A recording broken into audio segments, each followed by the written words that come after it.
Hello students, today I will discuss with you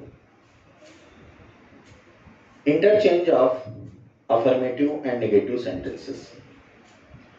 In the previous videos I discussed this topic, various methods of this topic by using antonyms, by removing adverb to, by using degrees of comparison. Now I am going to discuss with you by using none but. आप किसी affirmative sentence को negative sentence में जब change करने means जब आपको किसी affirmative sentence को निगेटिव सेंटेंस में चेंज करना है तो आप उसमें नन बट कब और कैसे यूज करें, इसको ध्यान से समझिए। मैं आपको एग्जांपल्स के थ्रू इसे एक्सप्लेन करने की कोशिश करता हूं। शॉर्ट फॉर्म में मैं आपको बता सकता हूं कि अलोन और ओनली, एलोन और ओनली जब किसी सेंटेंस में यूज होता है तो उस सेंटेंस में आप एलोन और ओनली को रिमूव करके नन बट यूज कर सकते हैं।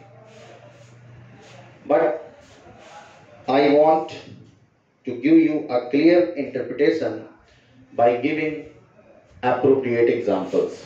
First example is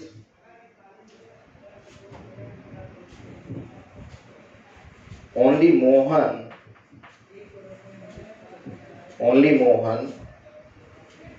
was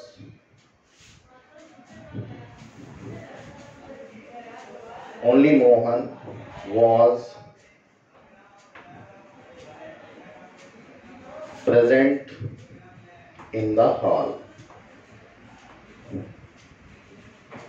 Only Mohan was present in the hall.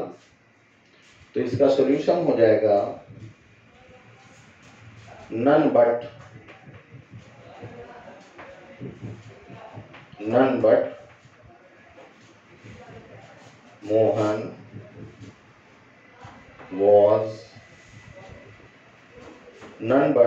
Mohan was present in the hall. Means इस ओनली को रिमूव करके हम लोग नन बट यूज करते हैं। क्यों यूज करते हैं? क्योंकि हमें उस सेंस को बनाए रखना होता है जो दिए हुए सेंटेंस का सेंस होता है। मीन्स चूंकि हम सेंटेंस को ट्रांसफॉर्म कर रहे हैं। मैं यहाँ पे एक बार फिर आपको रिमाइंड कराना चाहूंगा, ट्रांसफॉर्मेशन जब हम करते हैं किसी सेंटेंस का तो उसका बेसिक कॉन्सेप्ट यही है। रूल आप चाहे जो अप्लाई करें, बेसिक कॉन्सेप्ट ये है कि सेंटेंस का जो एक्चुअल सेंस है वो वही रहना चाहिए। तो इसलिए हम ओनली जब यूज करते हैं तो उसको जब नेगेटिव फॉर्म में ले जाना है तो हमें नन बट यूज करना होगा। Next sentence, next examples.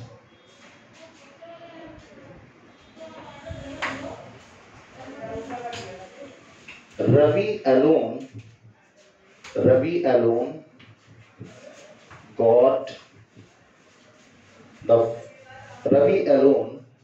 the good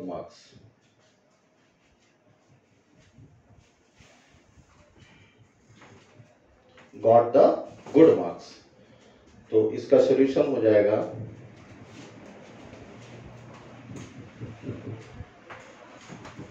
none but Ravi got the good marks. None but Ravi got the good marks. इस तरीके से हम नन बट का यूज करते हैं। Okay students, you should note it down in your notebook and watch this video again and again. Next rule,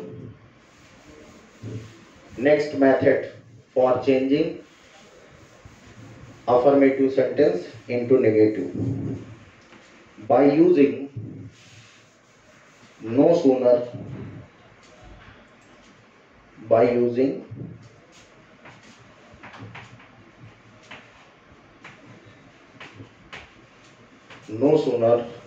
than no sooner than का use करके भी हम अफर्मेटिव से नेगेटिव सेंटेंस में कन्वर्ट करते हैं। अफर्मेटिव से नेगेटिव में चेंज करने में नो सूनर का यूज जब करते हैं तो आपको मैं कुछ इसके जो बेसिक चीजें हैं वो बताने की कोशिश कर रहा हूं कि कैसे आप समझेंगे कि कब हमें नो सूनर देन का यूज करना है। इंग्लिश में किसी भी इंग्लिश सेंटेंस में स्पेशली जब कोई सेंटेंस एज सून एज से स्टार्ट होगा, जब कोई भी सेंटेंस एज सून एज से स्टार्ट होगा उसी सेंटेंस में नो सूनर देन का यूज होगा। जैसे मैंने अभी आपको बताया था कि अलोन और ओनली जब होगा तभी हम नन बट यूज करेंगे, और इस केस में जब नो सूनर देन हमें यूज करना है तो ये डेफिनेट है कि हमारा सेंटेंस जब एज सून एज में होगा, एज सून एज से अगर उसकी स्टार्टिंग हो रही है तो हमें नो सूनर एज देन का यूज करना है। कैसे यूज करना है उसके कुछ ग्रामेटिकल इंपॉर्टेंट पॉइंट्स हैं, वो आपको ध्यान रखना होगा और उसी को ध्यान में रख के आप उसको सही कर सकते हैं। Students please pay attention to these examples. Example number 1, as soon as he saw the danger, as soon as he saw the danger,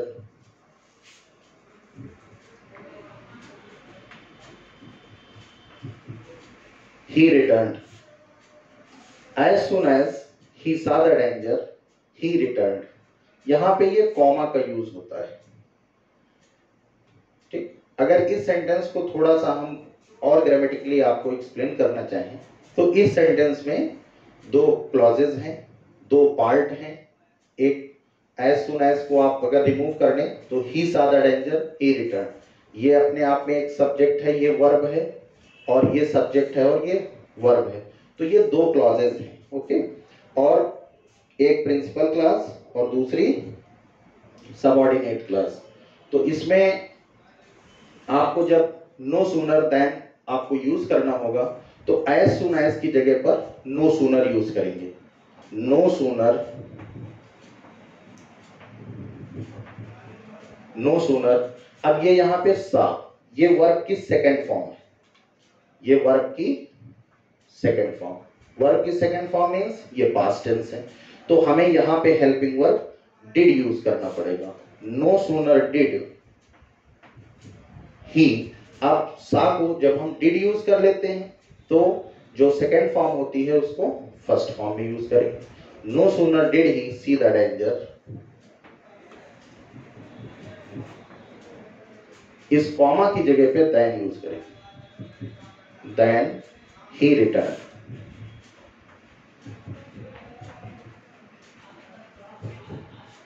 students मैं एक बार फिर एक्सप्लेन कर रहा हूं। एज सुन एज को रिमूव करके नो सूनर, यहां पे डिड यूज होता है। डिड इसलिए यूज होता है क्योंकि यहां पे सेकंड फॉर्म है सा, सी की सेकंड फॉर्म होती है, तो पास्ट इंडेफिनिट टेंस की हेल्पिंग वर्ब डिड यूज करेंगे, फिर ये वी फर्स्ट हो जाएगा, और ये जो कॉमा लगा होता है उसके लिए हम देन यूज करते हैं, ओके। तो इस तरीके से नो सूनर देन का यूज करके आप किसी भी अफर्मेटिव सेंटेंस को नेगेटिव फॉर्म में चेंज कर सकते हैं। तो ये अफर्मेटिव हुआ और ये इसका नेगेटिव स्ट्रक्चर हुआ। One more example.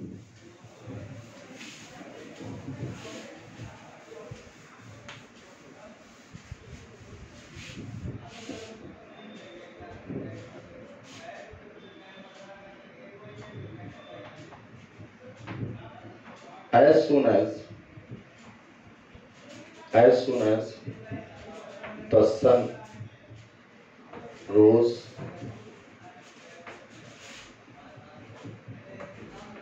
the fog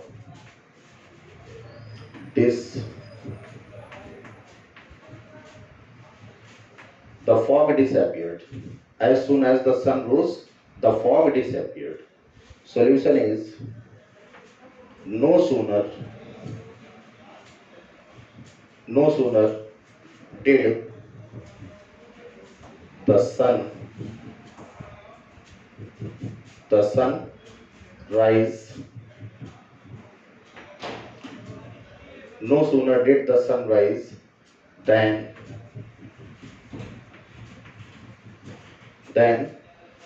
the fog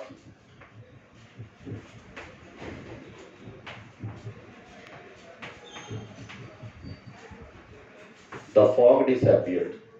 So students, ये जो कॉमा होता है इसकी जगह पे हम then यूज करते हैं, और no sooner को रिमूव करके as soon as को रिमूव करके no sooner, और did यूज करते हैं। जब did यूज करते हैं तो ये जो v सेकेंड होती है इसको v फर्स्ट में कन्वर्ट कर देते हैं। One more method for this topic. Okay students, एक और मेथड है जो आपको मैं बताना चाहूंगा। By using double negative,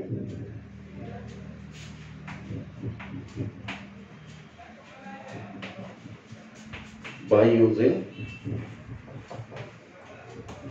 double negative के केस में फेल एक वर्ड होता है, फेल, और एक विदाउट।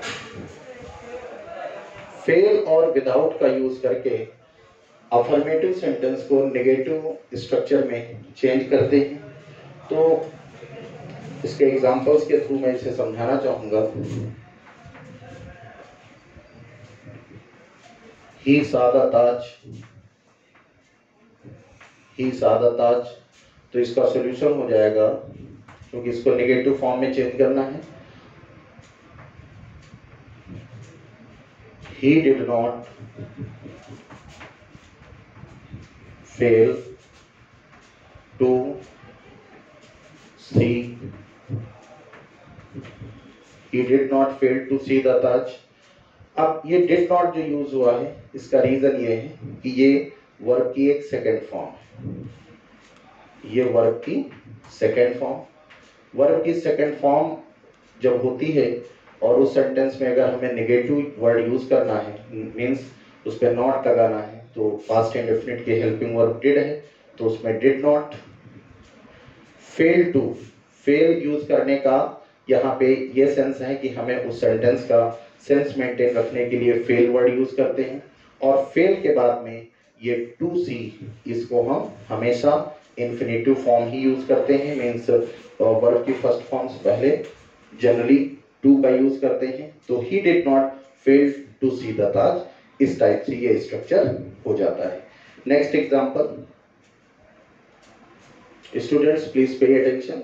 ये second form did not use करेंगे, फेल यूज करने के बाद में हमेशा टू सी या जो भी first form of the verb होगी यहाँ पे, वो उसके साथ हमेशा इंफिनिटिव स्ट्रक्चर ही यूज करते हैं। Okay,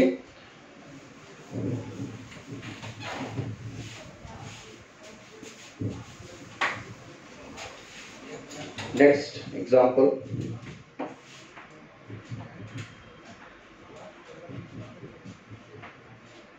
he loves his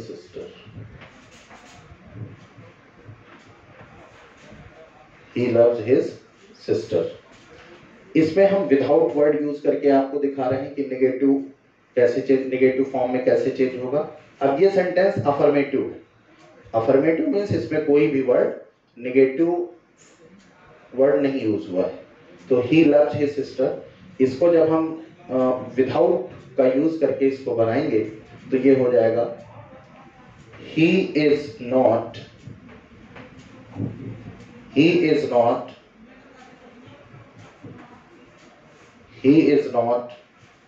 without love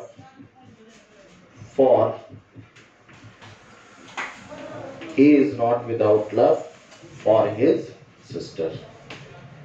इस तरीके से, चूंकि ये यहाँ पे प्रेजेंट टेंस है, he loves his sister, तो यहाँ पे हम is का यूज कर सकते हैं। he is not without love for his sister। one more example,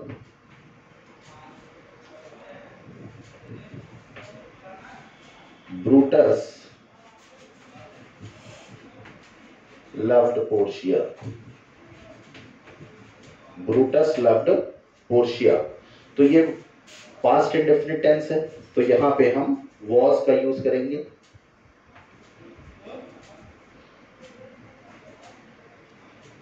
Brutus was not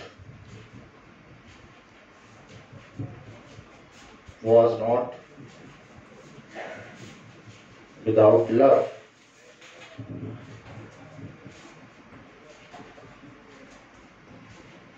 Brutus was not without love for Portia. तो स्टूडेंट्स यहाँ पे आपको ये ध्यान देना है कि ये वी सेकंड है, ये वर्ब की सेकंड फॉर्म है। तो इस केस पे हम पास्ट इंडेफिनिट टेंस को मेंटेन रखने के लिए यहाँ पे was और was के साथ not का यूज कर सकते हैं। इस तरीके से हम विदाउट वर्ड का यूज करके, और इससे पहले मैंने आपको बताया कि किस तरीके से हम फेल वर्ड का यूज करके नेगेटिव फॉर्म में स्ट्रक्चर्स बना सकते हैं। Students, I hope you all understand the topic very well. So it is my advice for you all that you should watch this video properly. There are 3 videos of this topic, interchange of affirmative and negative sentences. If you watch my videos properly, I am quite positive for that you will get proper sense of these topics, these rules. So please students, keep on watching my videos. Thank you.